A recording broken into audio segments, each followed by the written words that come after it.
औज़ुबिल्लाहिमिनश्शैतानिर्रजीम बिस्मिल्लाहिर्रहमानिर्रहीम। शुक्रिया जी। Press club की नई जो बॉडी है उसने चंद अहम नुकात रखे हैं। एक ये कि जी जो सहाफ़ी हमारे जो हैं यहाँ पर उनके लिए जो हाउसिंग स्कीम जो पाकिस्तान पीपल्स पार्टी की सिंध हुकूमत ने सबसे पहले शहीद मोहतरमा बेनज़ीर भुट्टो साहिबा ने उसके लिए ज़मीन रखी और फिर सिंध हुकूमत ने उस पर जब भी आती रही पीपल्स पार्टी की तो उन्होंने आगे उसको बढ़ चढ़ कर आगे बढ़ाया। तो अब हमारे सहाफ़ी दोस्तों का ये की तरफ से डिमांड आई है कि जी उसमें मज़ीद जो सहाफ़ी बढ़ते जा रहे हैं, मीडिया हाउसेस बढ़ते जा रहे हैं, तो मज़ीद सहाफ़ियों के लिए मज़ीद प्लॉट्स रखे जाएँ। तो डेफिनेटली इससे पहले भी हम बात कर चुके हैं और इसको सेक्रेटरी साहब बैठे हैं, मैं उनसे फिर अभी गुजारिश करूंगा, नए सेक्रेटरी इन्फॉर्मेशन है कि ये थोड़ा आगे इसको और भी इस चीज़ को ज़्यादा एक्सपेडाइट करें। दूसरा जो ग्रांट है जो कि सिंध हुकूमत की जानिब से कराची प्रेस क्लब को दी जाती है उसके लिए भी डिमांड है कि उसको भी बढ़ाया जाए। मैं समझता हूँ कि अब जाहिर है जब महंगाई हो रही है और महंगाई हो गई है तो मैं सिंध हुकूमत के भी ज़ाहिर है एक लिमिटेड रिसोर्सेज हैं, लेकिन फिर भी डिपार्टमेंट की तरफ से मैं सेक्रेटरी साहब को कहता हूँ कि उसकी समरी बनाएं कि नेक्स्ट टाइम से वो ग्रांट जो है उसको बढ़ाया जा सके। और इंशाल्लाह ये तो मैं एग्जैक्ट अमाउंट नहीं बता सकता, लेकिन ये ज़रूर बता सकता हूँ कि कुछ ना कुछ ज़रूर बढ़ेगी। तो ये आपका मौका जो है और ये आपकी कोशिश और नई जनरल बॉडी को ये क्रेडिट डेफिनेटली जाएगा कि आपकी वजह से ही ये ग्रांट बढ़ी जा रही है। एक चीज़ अब मैं भी आपकी तरफ से फ्लोट कर दूँ जी, क्योंकि मैं ट्रांसपोर्ट मिनिस्टर भी हूँ, तो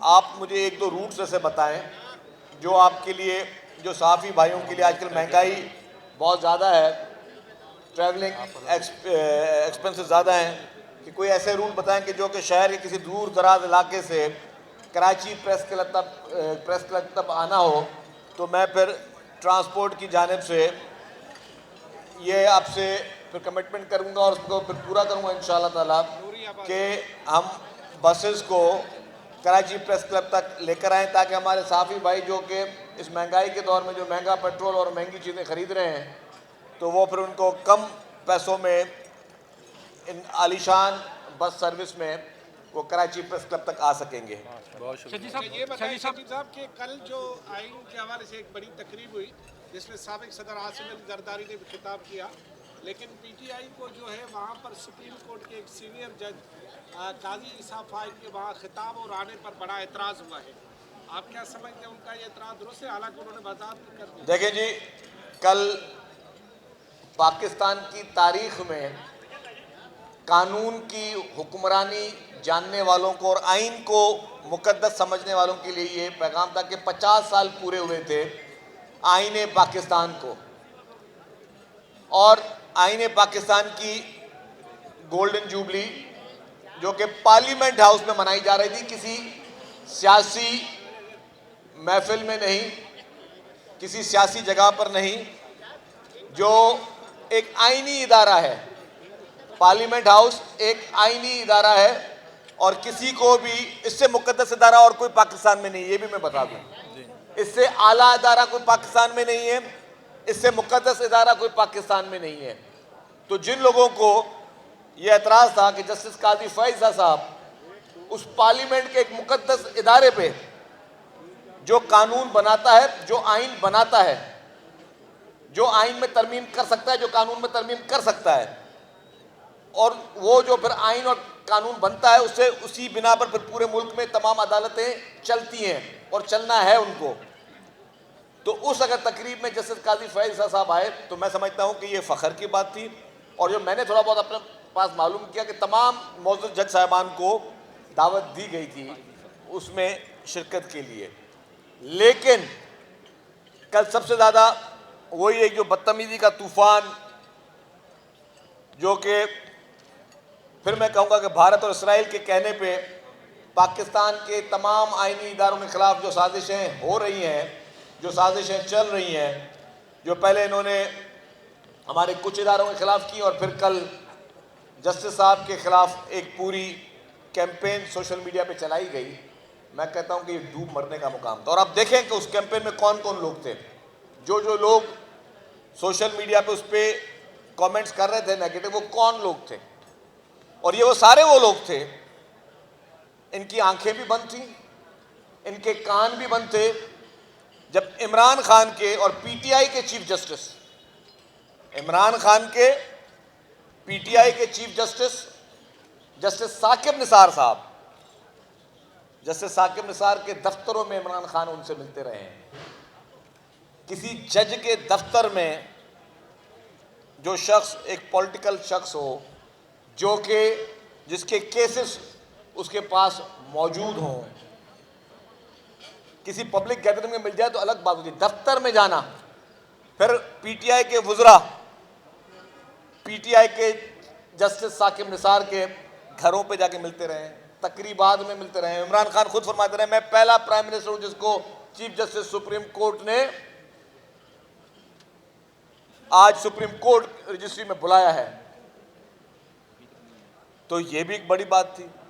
उसके बाद उनकी सारी तस्वीर, उनके वो जो डैम फंड वाले ड्रामे, फिर उसमें हुकूमत के उस ड्रामों में आगे बढ़ चढ़ के हिस्से लेना, तो उस वक्त शाह महमूद कुरैशी की आंखें भी बंद थी, उस वक्त पीटीआई के तमाम ओहदेदारान की आंखें भी बंद थी, उस वक्त ये जितने भी सोशल मीडिया पे कुछ हमारे अनफॉर्चुनेटली कुछ सहाफ़ी हैं जो कल इस पर तनकीद कर रहे थे, वो जो, और वो अब वो सहाफ़ी खुल करेंगे, सहाफ़ी कम और पॉलिटिकल वर्कर ज़्यादा हैं, तो वो खुल कर जो है वो कल उनकी शिरकत पर तनकीद कर रहे थे। लेकिन एक मुझे बयान निकाल दें इन सब लोगों का, मैं आज ओपन चैलेंज करता हूं, जिसने भी कल तनकीद की, उस पर तनकीद की कि जब साकिब निसार की इतने खुले आम इनके मुलाकातें और ज्वाइंट दोस्तों के लंदन में मुलाकातें, कनाडा में मुलाकातें, यहाँ पे मुलाकातें, मीटिंगें, घरों पे आना जाना, इनमें से किसी एक ने भी एतराज़ किया हो कि जी साकिब निसार इतना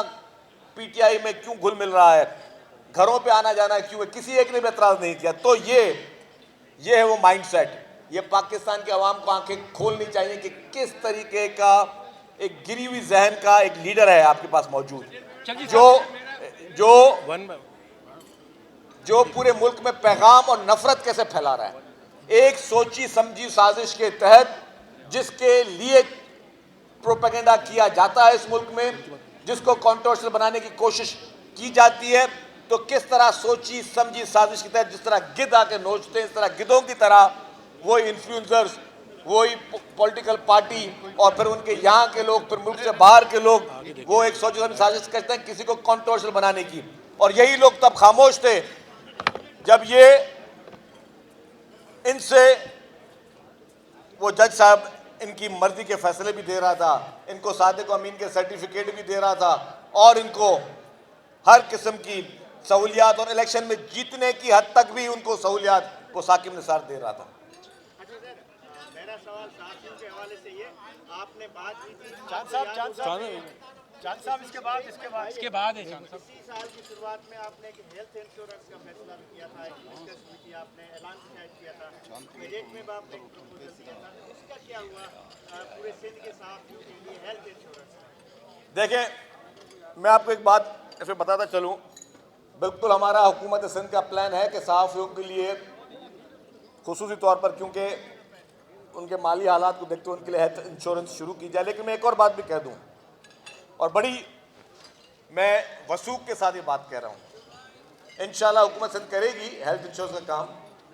लेकिन इस वक्त जो सिंध हुकूमत ने हेल्थ के प्रोजेक्ट पूरे सिंध भर में जिस तरह फैलाए हैं, मैं यकीन माने किसी को हेल्थ इंश्योरेंस की ज़रूरत नहीं। ये भी मैं बात वाज़ेह कर लूँ, जितनी भी मूजी अमराज हैं, अल्लाह ना करे किसी को मूजी अमराज हो, मुफ्त में इलाज उनके हो रहे हैं, हर एक के लिए हो रहे हैं, अमीर के लिए, गरीब के लिए, जो अफोर्ड कर सकता है उसके लिए, आम के लिए, ख़ास के लिए, हर एक के लिए मुफ्त इलाज हो रहे हैं। आपके कैंसर के इलाज यहाँ पे मुफ्त में हो रहे हैं, आपके लिवर ट्रांसप्लांट, लंग्स ट्रांसप्लांट, आपके हार्ट डिजीज़, आपके इन्फेक्शन डिजीज़, आपकी SIUT, कौन सा मर्ज सिंध हुकूमत ने छोड़ा जिसका मुफ्त में इलाज नहीं हो रहा? और कोई एक बंदा में बताया कि जी हाँ, बोले जी मैं उस हॉस्पिटल में गया और मुझे शिकायत हुई, नहीं हुई। मैं अपना भी एक किस्सा बता दूं, मुझे 21 जनवरी की रात को कुछ 4:30-5 बजे मैं हैदराबाद में था, अपने घर में बैठा आराम कर रहा था, मुझे हार्ट अटैक हुआ और सीवियर किस्म हार्ट अटैक हुआ। मैं भाग के गया वहाँ से, कहाँ पे, NICVD हैदराबाद। जो कि सरकारी हॉस्पिटल है। खुदा का शुक्र है, बचाने वाली ज़ात अल्लाह ताला की होती है, लेकिन उस NICVD ने मेरा इलाज किया। उसके बाद जब आपके ये स्टंट्स वगैरह डलते हैं तो उसके बाद आपको CDs दी जाती हैं। सेकेंड ओपिनियन के उस इलाज के बाद मेरे जानने वाले डॉक्टर थे अमेरिका में, उनको मैंने CDs को वीडियो भेजी। उन्होंने पूरा प्रोसीजर देखा। उन्होंने कहा कि मेमन साहब, अगर आप अमेरिका में होते और मैं आपका इलाज करता तो इसी तरीके से करता जिस तरह आपका इन्होंने इलाज किया है। और मैं बेके हल्फिया बता रहा हूँ रमज़ान में बात। उन्होंने कहा मैं भी यही प्रोसीजर करता। और इलाज करने वाला कौन था? सुबह को 5 बजे जो हॉस्पिटल में अवेलेबल था, वो नूरियाबाद में एक डॉक्टर है, थाना बुला खान में, सॉरी, एक अकलियत बिरादरी का डॉक्टर है, वो था, उसने मेरा वो इलाज किया। तो ये है पाकिस्तान पीपुल्स पार्टी की सिंध हुकूमत। अच्छा सरजील साहब ये बता दें, गवर्नर साहब ने रात भी कहा है, गवर्नर सिंध ने, कि मुझे पुलिस और वाटर बोर्ड समेत कुछ महकमों के अख्तियार दिए जाएं तो मैं इनको ठीक करने को तैयार हूं। क्या सिंध हुकूमत ठीक नहीं कर पा रही? और गवर्नर साहब क्या आपके गवर्नर नहीं है, सिर्फ MQM के गवर्नर है? क्या मामला है ये आपके और उनके दरमियान?